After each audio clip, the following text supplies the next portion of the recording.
There's a gate. You've probably never seen it. It sits behind layers of Florida privacy hedges, past a private road that doesn't appear on any map app, beyond a security system that rivals some government facilities. Behind that gate is not a trophy room. It's not a meditation space. It's not a putting green, though he has one of those too. Behind that gate is something that most of the world never knew Tiger Woods needed. A collection of machines so raw, so powerful, so meticulously chosen, that they reveal a side of the greatest golfer on earth that even his most devoted fans have never truly understood. These cars are not accessories. They are not status symbols purchased by a business manager trying to spend a bonus. Every single one of them was chosen by Tiger himself, often customized to his exact specifications, often delivered in secret, and always kept behind that gate. The question nobody has ever really stopped to ask is, why? Why does a man who controls his public image with military precision, who chooses his words like he chooses his clubs, calculated, deliberate, lethal, why does that man build a garage that could bring even the most hardened car collector to their knees? And what do these machines, roaring in silence behind a hedge wall in Jupiter, Florida, tell us about who Tiger Woods actually is? Stay with me, because this story is about far more than cars. And before we go any further, if stories like this move something in you, if you've ever found yourself fascinated by the hidden lives of legends, the parts of greatness that press conferences never show, consider subscribing. There are more stories like this one coming, and you won't want to miss them. Let's go back to the beginning. Not 1997, when a 21-year-old with a red Nike shirt rewrote what golf was supposed to look like. Not even further back, to the little boy in Cypress, California, swinging a junior club in the garage of a modest house, while his father Earl watched with that knowing, patient intensity. No, let's go back to something smaller, something personal, something that most biographers gloss over because it doesn't fit neatly into the golf narrative. Tiger Woods grew up in a middle-class home. His father was a retired Army officer. His mother, Cultida, was Thai-born, disciplined, deeply private. They didn't have much. What they had, they invested into Tiger: lessons, travel, equipment, time. The concept of excess was not part of Tiger's childhood vocabulary. Neither was spontaneity. Every element of his young life was structured around a singular purpose: to become the greatest golfer who had ever played the game. But underneath all of that discipline, underneath the 4 a.m. practice sessions and the mental conditioning drills his father put him through, there was something else flickering. A fascination with speed, with power, with machines that moved in a way that no amount of human effort could fully control. It started with go-karts, then with watching Formula One on television, then with the kind of quiet, intense research that Tiger applied to everything. Reading engineering specs, understanding aerodynamics, studying the way torque behaves at high RPM. For Tiger, cars were never just transportation. They were a language, and that language was one he spoke only to himself. When the PGA Tour money started flowing in the late 1990s, and it flowed fast, in a way the sport had never witnessed, Tiger made his first significant automotive statement. A Ferrari 550 Maranello, deep red, V12 engine, 0 to 60 in under 4 seconds. It was bold, yes. It was the car of a man announcing himself to the world. But it was also, if you looked closely, deeply considered. The 550 Maranello was not the flashiest Ferrari available at the time. It was the most capable. It was the driver's car, not the showroom piece. The machine built for someone who actually wanted to feel the road. That distinction matters. That distinction tells you everything. Think about that for a moment. At 23 years old, with more money coming in than he knew what to do with, Tiger Woods chose capability over spectacle. Even in his car choice, the mentality was the same. What performs best? What makes me better? What actually works? If you've ever admired someone who chose substance over surface in a world that rewards the opposite, you understand exactly what Tiger was doing in that moment. But the Ferrari was just the prologue. As Tiger's career accelerated, 11 major championships by the time he turned 30, endorsement deals stacking on top of each other like fairway irons in a tour bag, his automotive world grew in both scale and sophistication. He began working directly with manufacturers, not simply buying off the showroom floor, but collaborating, customizing, specifying weight distribution, interior materials, exhaust tuning. He acquired a Porsche Carrera GT, a car so notoriously difficult to drive that many professional racing drivers refused to push it near its limits. It had no electronic stability control. It was analog in a digital world. Raw, demanding, unforgiving. For most people, that description is a warning. For Tiger Woods, it was an invitation. The Porsche relationship deepened over the years into something genuinely rare. Porsche, famously protective of its brand and deeply selective about celebrity associations, quietly became one of Tiger's closest automotive partners. He has owned multiple Porsche 911 variants, each one tailored to precise specifications, specific suspension tuning, bespoke interior stitching, engine calibrations that pushed beyond factory settings. There are reports, never officially confirmed, of a fully custom Porsche built almost entirely to Tiger's personal brief. A car that exists in only one configuration in the world, in that garage in Jupiter, Florida. That's the thing about Tiger's collection that separates it from every other celebrity garage story you've ever read. This isn't about showing off. If it were about showing off, you would have seen these cars. They would have appeared in magazine shoots, in social media posts, in the kind of curated lifestyle content that athletes and celebrities trade in like currency. But Tiger's garage has no Instagram handle. His cars have never posed for a magazine. Most of the automotive world only knows what it knows about his collection through fragments, a spotted delivery, a leaked specification sheet, a source close to the team speaking quietly and off the record. The secrecy is not accidental. It is chosen, deliberate. Another form of control in a life where control has always been the central obsession. And here is where it gets complicated. Here is where the story stops being simply about beautiful machines and starts being about something heavier. Something most of us don't fully know how to talk about. November 27, 2009. The driveway of a home in Windermere, Florida. 2:25 in the morning.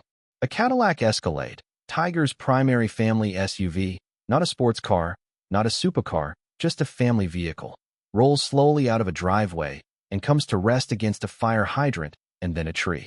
The collision was low speed. The damage was moderate. But the aftermath was seismic. In the days that followed, the image of Tiger Woods as America had constructed him, the invincible, focused, perfect machine of athletic excellence, shattered completely. What emerged was something far more human and far more painful to watch.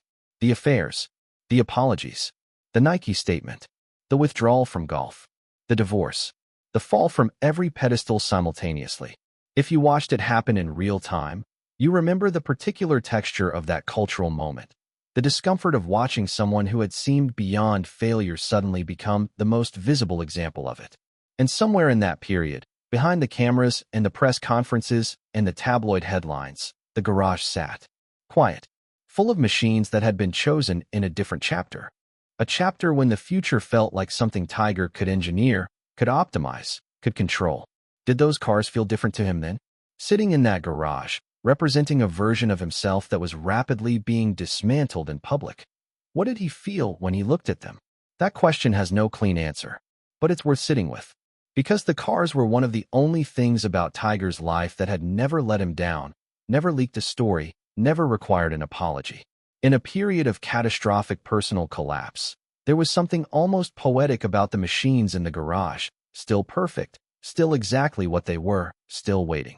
If this story is hitting something in you, if you've ever watched someone extraordinary fall and wondered what they hold on to in those moments, drop something in the comments. Tell me what you think. We rarely talk honestly about what sustains people through collapse, and maybe we should start. The comeback was as unlikely as anything Tiger had ever done on a golf course, which, given his resume, is saying something extraordinary.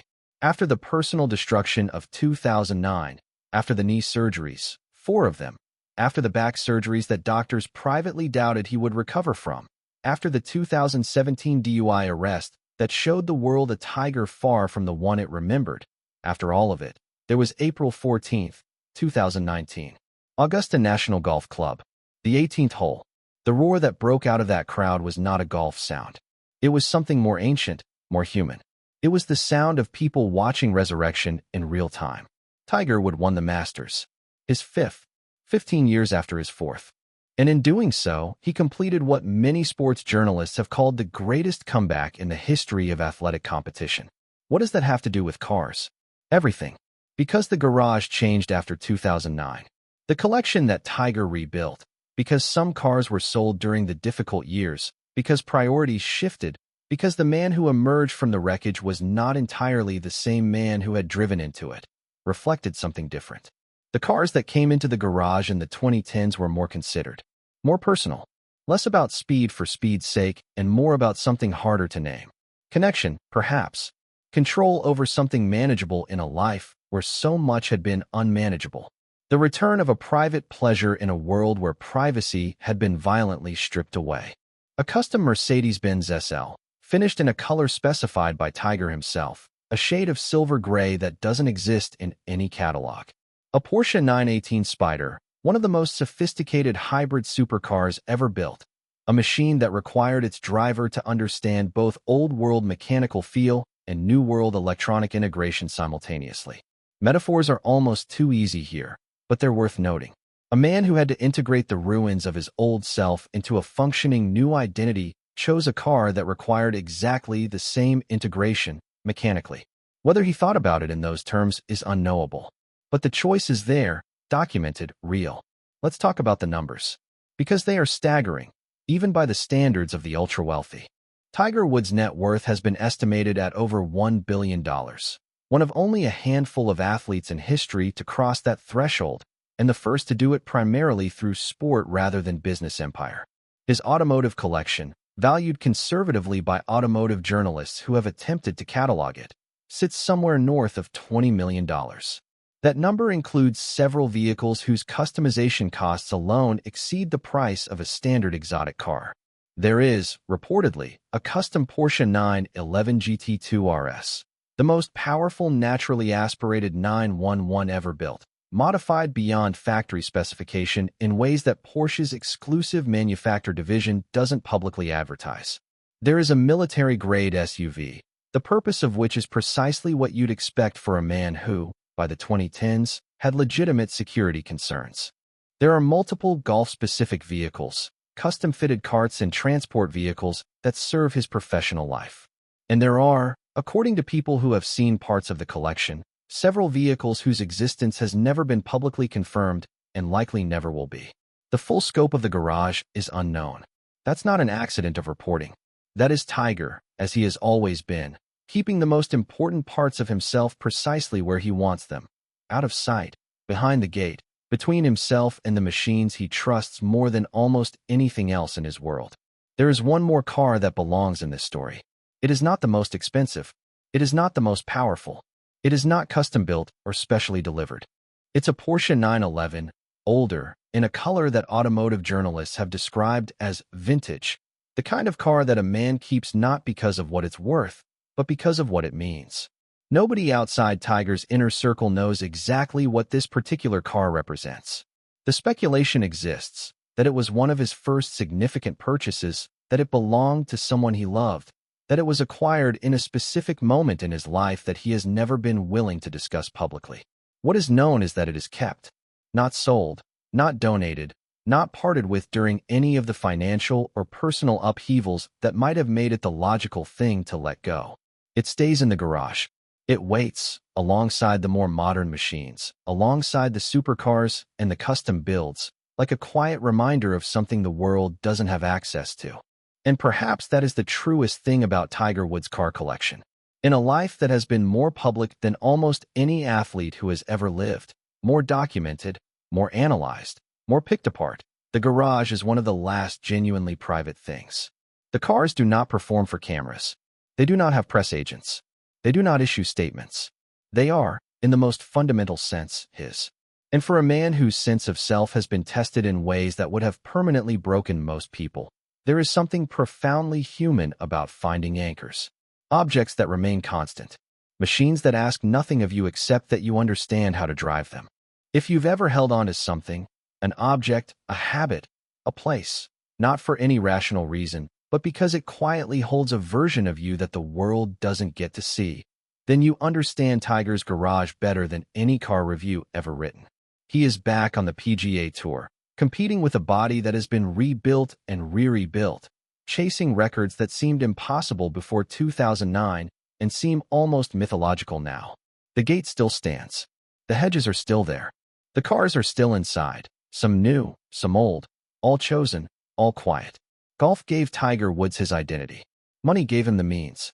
But those machines, the Porsches and the Ferraris and the one older 911 that nobody can quite explain, those gave him something rarer. Something that the trophies and the endorsements and even the comeback couldn't fully provide. A room of his own. A space where Eldrick Taunt Woods, the boy from Cypress, California, who became the most recognizable athlete on earth, could be exactly, privately, specifically himself. If you came this far in this story, if you felt even a fraction of what Tiger's journey holds, then you already understand why this channel exists. We tell the stories behind the stories, the garages behind the trophies, the rooms behind the gates. Subscribe, not because of an algorithm, but because there are more of these stories to tell, and the next one is already waiting. The gate closes, the machines rest, and somewhere in Jupiter, Florida, the greatest golfer who ever lived sits with his cars, in the silence he built, exactly where he wants to be.